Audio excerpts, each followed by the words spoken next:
Сотрудники Центра национальных культур, автошколы ДСААФ России, реконструкторы военно-исторического клуба «28-я Невельская дивизия» готовятся к тематической программе, посвященной 80-летию Великой Победы. 4 мая в 13 часов возле ЦНК развернется интерактивная выставка, где будут представлены несколько видов разного оружия, снаряжения и предметы быта солдат. Неповторимую атмосферу далекого СССР с танцами под известные советские, русские народные коми-песни создадут представители национально-культурных обществ на площадке под названием «Рио-Рита». В Центре национальных культур идет активная подготовка ко Дню Победы. Сотрудники учреждения разрабатывают многочисленные сценарии и неустанно репетируют. Практически каждый день здесь звучит музыка. Пойте, песня, песенка девичья, ты лети за ясным солнцем свет, и бойцу на дальнем пограничье от Катюши передай привет. И бойцу на дальнем пограничье от Катюши передай привет. Пусть он вспомнит девушку простую, пусть услышит, как она поет. Пусть он землю бережет родную, а любовь Катюша сбережет. До праздника Великой Победы остаются считанные дни. Центр национальных культур запланировал проведение нескольких общегородских мероприятий. Одно из них – давно полюбившаяся интинцам концертная программа «Рио-Рита». Мы начали проводить эту программу с 2022 года. Эта программа очень полюбилась нашим интинцам. В этом году мы привлекаем к нам на Рио-Риту 28-ю Невельскую дивизию, автошколу ДСААФ, юноармейцев. То есть на нашей площадке будет развернута экспозиция тех времен. Также ребята смогут пособирать автомат Калашникова, пофотографироваться на машине «Урал». Будут участвовать все наши творческие коллективы Центра национальных культур, творческий коллектив Дома культуры Юсть-Тудор, Лебедушки. Концертная программа будет очень насыщенная, большая. Мы, конечно, очень надеемся, что на улице будет тепло, мы сможем все надеть военные формы, платья тех времен можем одеть. Мы очень бы хотелось, чтобы наши горожане танцевали под наши песни, вальс танцевали.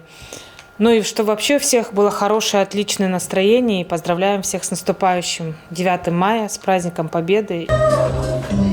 Ничего, что немцев больше, но сильна страна.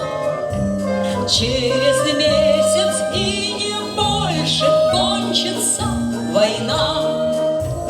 Рио-Рита, Рио-Рита, вертится остров на площадке танцевальной 41-й год. На площадке танцевальной 41-й год. Творческий коллектив включил в программу много популярных советских песен. Репертуар получился достаточно разнообразный. Сколько, милый, о любви ты мне рассказывал, свои чувства задушевные показывал. Приходил ко мне с весенними тюльпанами, оказались все слова твои обманными. А над водою туман и за рекою туман, а все, что ты говорил, один сплошной обман. А все, что ты говорил, развеял белый дым. Ты никогда не любил, и я теперь с другим. Праздник для нас, естественно, уже мы пробовали его, проводили, очень эффектно, очень нравится людям. И песни военных лет, и песни всем знакомые, и послевоенные годы.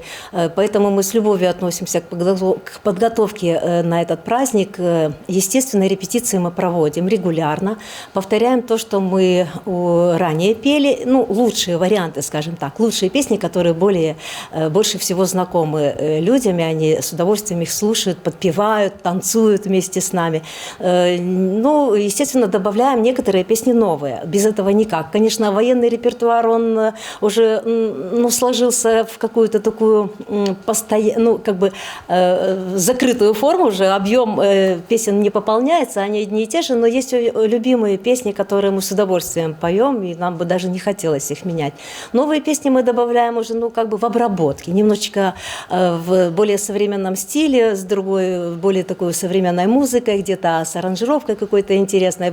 Допустим, медленная песня немножечко в более живом таком подвижном стиле исполняется. Вот такие песни мы опять-таки подключаем в свой репертуар, поем их и надеемся, что они нашей публике понравятся тоже. Репетиции у нас проводятся не только с женским коллективом «Девчата», также будут выступать все коллективы, которые у нас есть в Центре национальных культур, обязательно все примут участие в этом. Это будет тоже много новых песен у них, они готовились к этому, тоже серьезно отнеслись к подготовке к этому концерту, к исполнению этих песен. И будут участвовать также наши мужчины, о которых мы заявили еще в сентябре, в ноябре, в начале сезона, то есть в 2024 году. И теперь они готовы показать свои произведения, выступить тоже военные тематики будут, а также будут такие народного стиля, народного плана, немножко веселящие, потому что я считаю, что все-таки праздник, он не должен зацикливаться только на песнях военных лет. Все песни, которые веселые, все-таки это праздник Победы, я думаю, будут уместны в исполнении и в присутствии концертного репертуара. «Катюша», «В землянке», «Фокстрот Рио Рита», «Туман» и много других душевных и веселых песен прозвучит в концертной программе, посвященной Великой Победе. Во время войны песни помогали выстоять народу и победить. Они стали грозным оружием, не позволившим сломить дух советского народа. Бьется в тесной печурке огонь, на поленьях смола, как слеза, и поет мне в землянке гармонь про улыбку твою и глаза. Про тебя мне шептали кусты белоснежных полев под Москвой. Я хочу, чтобы слышала ты, как тоскует мой голос живой. Рио Рита – это не только музыка, танцы и общение. Работа концертной площадки будет насыщена обширной познавательной программой, которую подготовят сотрудники Интинской автошколы ДСАФ России и реконструкторы военно-исторического клуба «28-я Невельская дивизия». Горожане в полной мере смогут окунуться в атмосферу советских лет.